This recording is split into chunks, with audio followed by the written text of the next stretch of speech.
Coucou tout le monde, bienvenue dans une nouvelle interview des Audacieuses aujourd'hui. Et c'est Céline qui est venue nous parler de ses pépites à elle, de son audace. Bonjour Céline, bienvenue.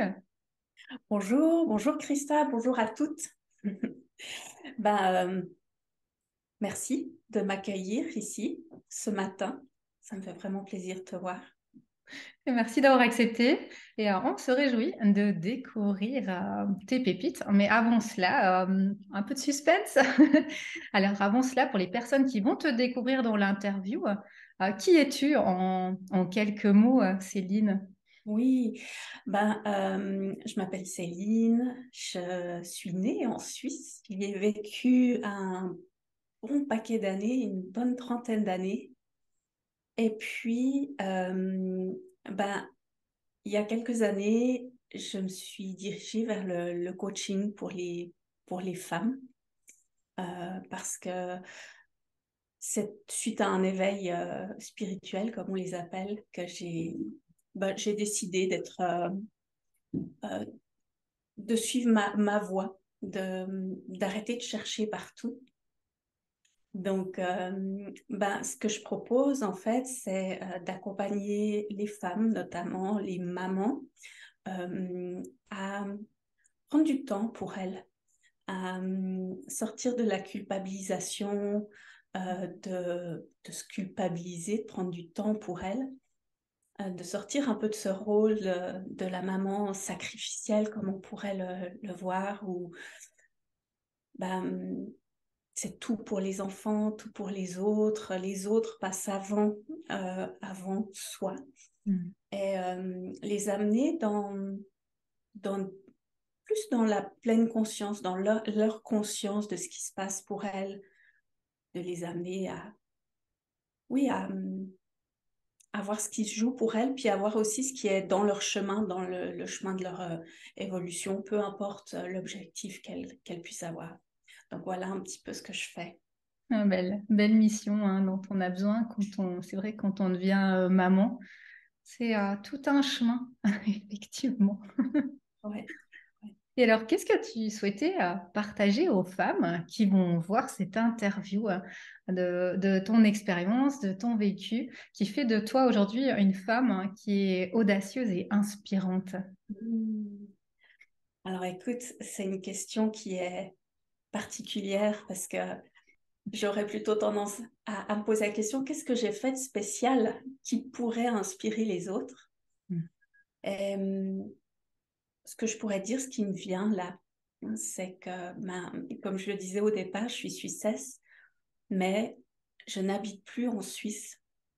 J'habite maintenant aux Pays-Bas depuis une dizaine d'années. C'est d'ailleurs là que mes deux filles sont nées. Et ben, j'ai suivi mon cœur. Je me suis engagée, j'ai senti que c'était le bon moment pour partir, pour comme quitter le cocon familial, couper le cordon ombilical avec ma maman, parce que j'ai une relation assez fusionnelle avec elle. Et puis ça a été pas un exercice pour moi de partir, de prendre mon indépendance, en fait, de m'émanciper.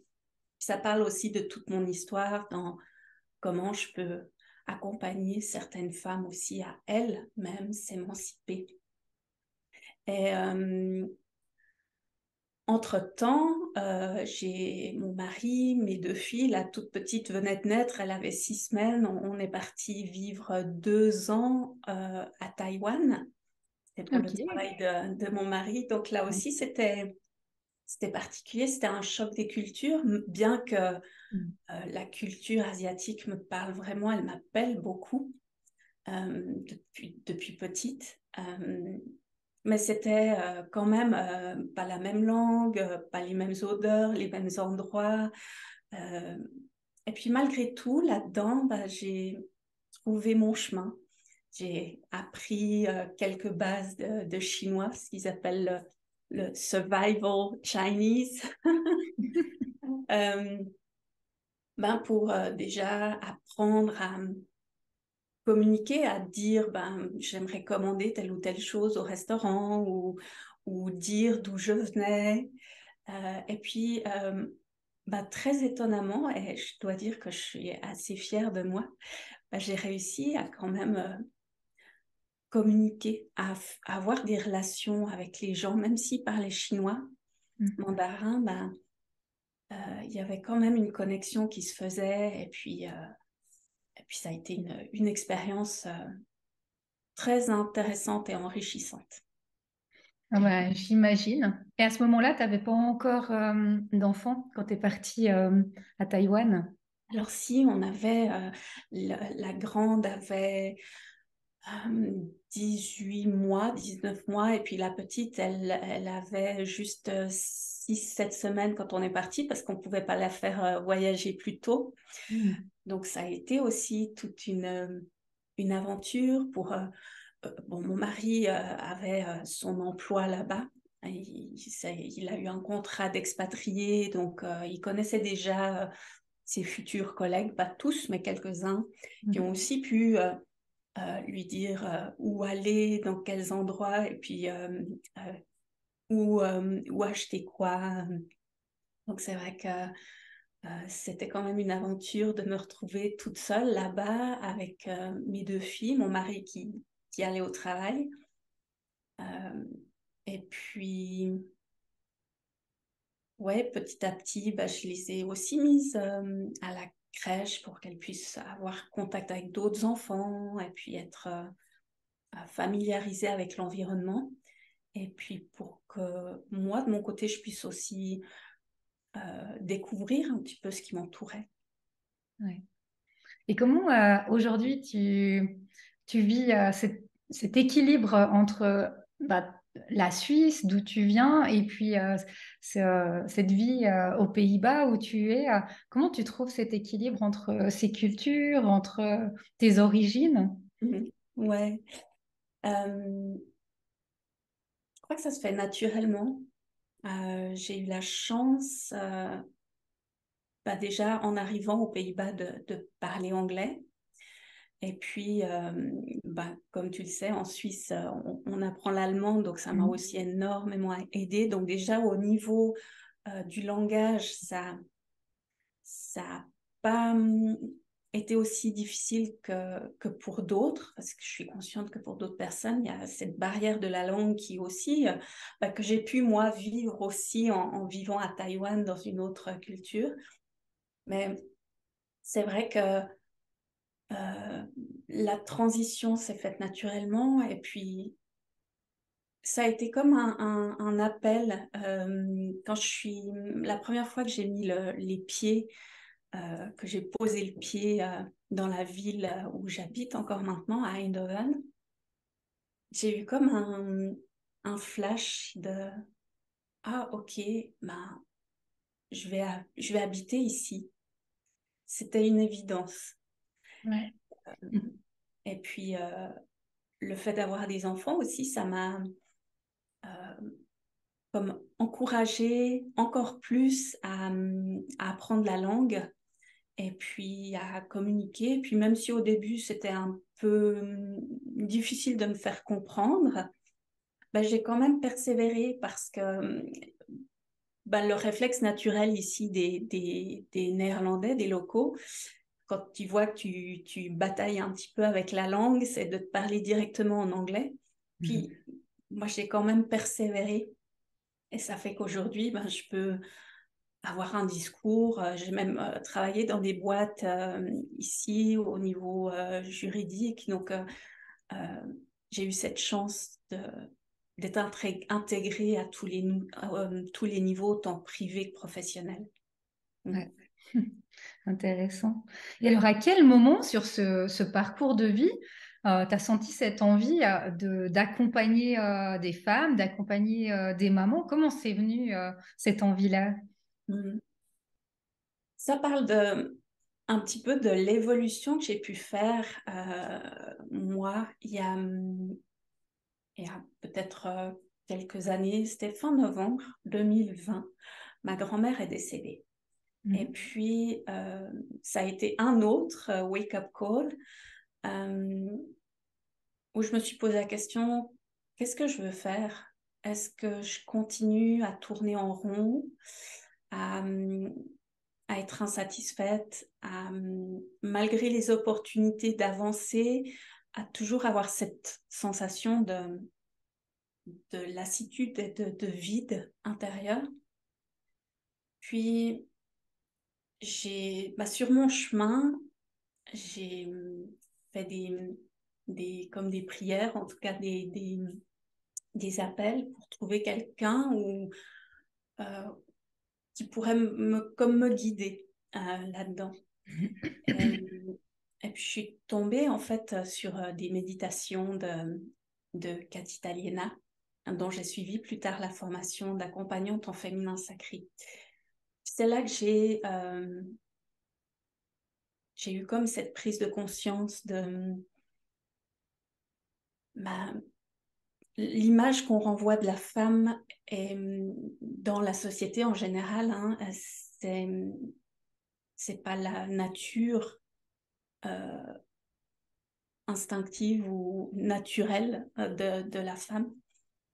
Et puis moi-même, en ayant fait un trajet aussi sur moi-même de réflexion, j'ai pu trouver, quand tu utilises le mot pépite, c'est vrai que j'ai pu trouver plein de pépites en moi, d'apprendre à me connaître en fait, et puis d'apprendre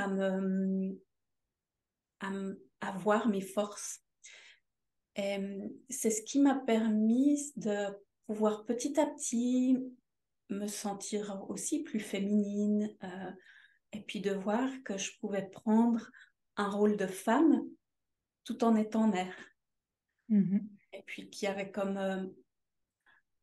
euh, qu'il y avait comme avant une sorte de dissociation, que c'était un peu, bon, je suis soit maman, soit femme, soit épouse, puis que finalement tout s'entrelace, puis que je suis moi, Céline, et puis que je suis tout ça en même temps, et puis que c'est la manière dont j'apprends à, à jongler avec tout ça, ou à harmoniser tout ça, qui fait que je me sens de plus en plus à ma place. Et puis c'est pour ça en fait que j'ai envie d'accompagner ces mamans pour qu'elles puissent apprendre à prendre leur place, et puis qu'elles aient plus cette crainte de déranger pour ce qu'elles sont vraiment. Ouais. Merci pour ce partage. J'aimerais rebondir sur deux choses que tu as dites que je trouve vraiment importantes et pour moi des pépites et pour les personnes qui vont entendre, ça peut vraiment résonner. Déjà, c'est le moment où tu as dit, j'ai demandé, posé cette intention hein, d'avoir quelque chose, d'avoir un signe, quelque chose qui vienne sur mon chemin. Et ce que tu partages là, je trouve que c'est tellement important parce qu'à des moments dans notre vie, on se sent perdu, comme tu le dis, on se dit, mais il y a quelque chose qui va pas, il y a quelque chose qui manque, mais on ne sait pas quoi, on ne sait pas où on aimerait, vers quoi on aimerait aller. Et puis, ce que tu dis là, à un moment, c'est de se poser et puis de faire confiance à la vie, de lancer vraiment comme ça à l'univers une intention. Alors moi, j'ai besoin que la bonne personne ou la bonne formation ou la belle opportunité vienne pour moi, ce qui est juste viendra. Et puis, comme tu l'as dit, toi, il y a eu ces méditations qui sont venues, qui t'ont ouvert ce nouvel espace par rapport à la femme, au féminin, et qui t'ont amené sur ce chemin. Et ça, c'est vraiment pour moi une belle pépite et important de le dire parce que combien de personnes, de femmes, hein, se sentent pas bien dans leur vie, mais elles se disent, mais moi, je ne sais pas quoi faire d'autre que ça. J'ai pas de piste, je sais pas vers quoi aller. Finalement, de faire confiance comme ça à la vie, de lancer cette intention. Et je trouve ça vraiment important et inspirant de le dire. Ouais. Merci Christa. Merci de Et le puis cette partager. deuxième pépite que tu nous partages, vraiment de la femme, de la maman, hein, je trouve que c'est vrai que c'est des moments, en tout cas, moi je me souviens, où on peut se sentir vraiment très perdu ou très dissocié comme ça, de se dire, bah voilà, maintenant je suis maman, dépend aussi l'éducation, la société, hop, comme si on était formaté là, alors c'est comme ça maintenant, t'es maman, et puis finalement de s'oublier dans ce rôle-là, et de même pas s'en rendre compte, hein, parce qu'on est dans notre quotidien, dans ce rôle, on l'aime ce rôle. Et finalement, on se dit, ah, ben, non, ça fait 5 ans, 10 ans, et qui je suis, qu'est-ce que j'ai mis en place pour moi, et on ne sait plus vraiment qui on est, qu'est-ce qu'on a envie de mettre en place. On se sent un peu perdu, puis après, des fois, nos enfants grandissent ou commencent à prendre leur indépendance, et puis on est un peu perdu là dans ce rôle. On se dit, mais en fait, je suis une maman et j'ai pas d'autres rôles que ça dans ma vie. Mhm. Oui, c'est ça. Et puis, c'est aussi s'autonomiser aussi, comme tu disais, par rapport au fait que plus tard, les enfants, ils ont leur propre vie, puis de pas se retrouver comme, bon, ben ok, je fais quoi maintenant? J'y suis pas encore, mais c'est vrai que je m'y prépare aussi, hein, parce que ma plus grande, elle entre aussi dans cette phase d'adolescence où je peux l'accompagner du mieux que je peux là-dedans. Puis je vois que il y a en elle instinctivement le fait qu'elle veuille se dissocier elle aussi parce qu'elle a besoin de faire son chemin de vie elle. Et puis c'est intéressant parce que ça me renvoie aussi moi à quel point je pourrais soit lui prodiguer des conseils qui sont mes conseils à moi finalement et apprendre là-dedans aussi à lâcher prise tout en l'accompagnant, en la soutenant, mais en la laissant venir finalement, en ne m'imposant pas dans ce changement qu'elle a, tant physiquement que psychiquement. Euh, donc, il y a ça. Et puis, euh, tu disais aussi euh, prendre soin de soi. Et c'est vrai qu'en tant que femme, que maman, ça peut parfois, je ne fais pas une généralité, hein, mais ça peut être parfois difficile de prendre du temps pour soi sans culpabiliser. Si je prends un exemple personnel, ça a été difficile pour moi de me dire, OK, je peux aller faire du shopping pendant toute une matinée, m'occuper que de moi. Puis pourtant, j'avais les encouragements de mon mari, hein, mais je lui disais, ouais, mais tu vois, je n'ai pas très envie de le faire parce que je vous laisse un petit peu là. Et puis, c'est voir que finalement, le, le, le monde, il tourne pas autour non plus d'une maman, que, qu'elle peut prendre soin d'elle et que c'est même encore mieux qu'elle prenne soin d'elle parce que toute sa famille, après, peut trouver un équilibre et peut trouver en elle une inspiration. Ouais. Et ce que tu partageais, pour moi, c'est très, très important, justement, cette prise de conscience, de comme tu dis, un peu, au début, on se dit, ah, mais sans moi, on est perdu. Et finalement, se dire, mais en fait, c'est ça, c'est qu'en prenant soin de moi, c'est comme ça que je vais pouvoir aider ma famille vraiment. Parce que quand je prends pas soin de moi, quand je m'oublie, hein, bah, finalement, je peux pas donner, je suis pas remplie moi-même, hein, je peux pas donner aux autres. Et c'est vrai que cette prise de conscience, elle est tellement essentielle et tellement importante, je trouve, encore plus, justement, quand on est maman, quand on est vraiment comme ça, maman à part entière, de se dire, mais en fait, en me donnant cette priorité, je suis en train d'aider tout le monde, toute ma famille, mes enfants.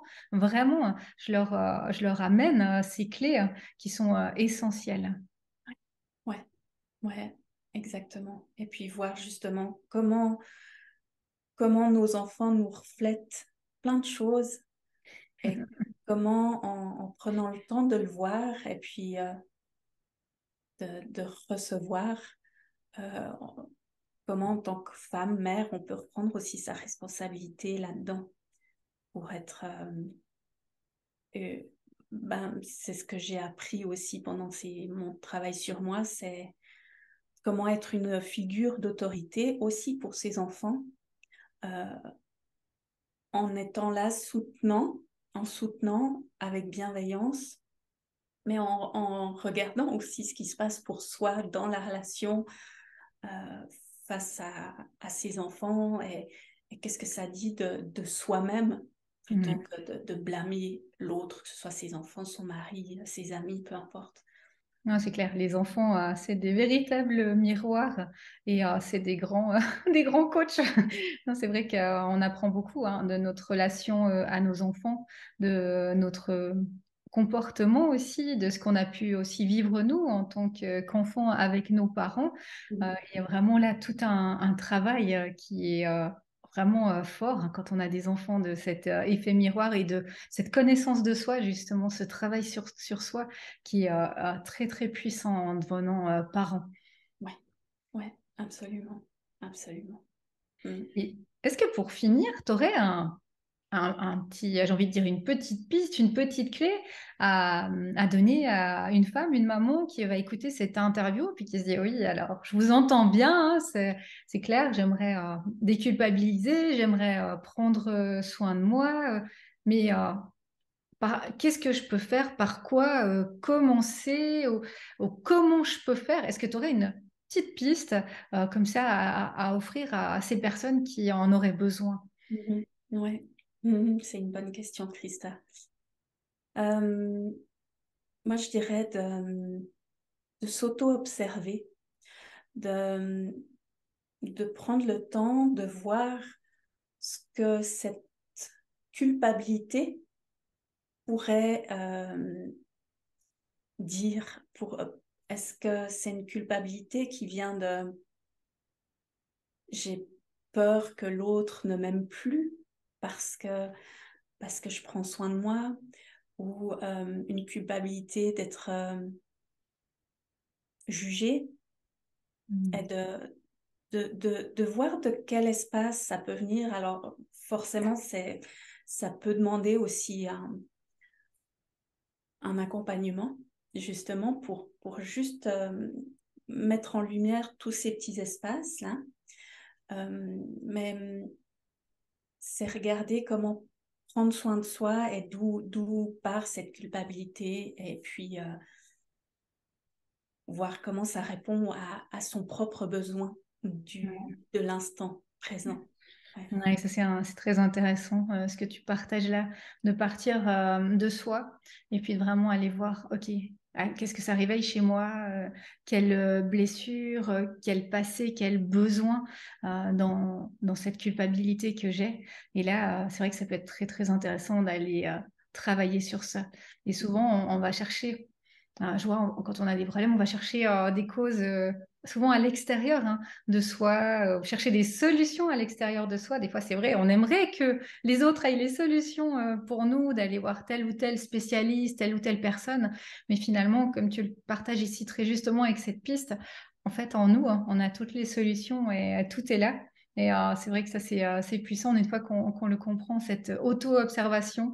Moi, j'aime bien toujours utiliser un peu cette image d'une caméra qui nous filme un peu comme il y a ce monsieur qui se promène avec sa caméra quand il voyage à la télé, hein, je pense toujours à lui, mais c'est vraiment ça.